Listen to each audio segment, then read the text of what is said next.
ہوں، سفر کی حالت میں ہوں، میں نے اپنا شجرنامہ تو ساتھ نہیں لایا، اور میری اس شہر کے اندر کوئی ضمانت بھی نہیں دے سکتا، نہ ہی مجھے کوئی جانتا ہے، میں سفر سے آئی ہوں، دور دراز علاقے سے آئی ہوں، میں آپ کو کیا ضمانت دوں، کیا کروں، ثبوت دوں، کیا دلیل پیش کروں کہ میرا تعلق آل رسول کے ساتھ ہے۔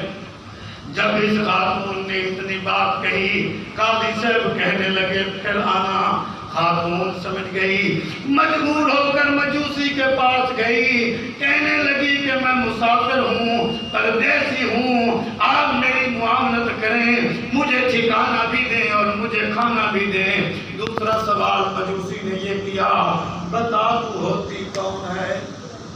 سر کو چھکا کر کہنے لگی میرا تعلق آل رسول کے گھرانے سے ہے۔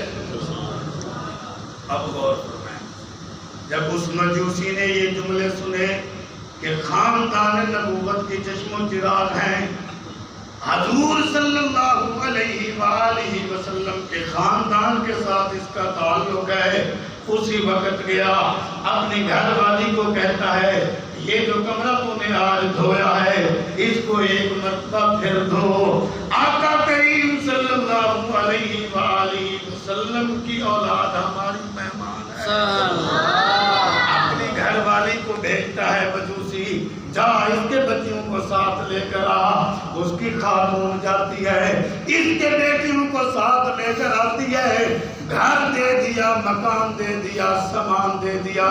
گھر والی سے کہا ان کو پکانے نہیں دینا، خود پکا کر ان کے سامنے پیش کرنا ہے۔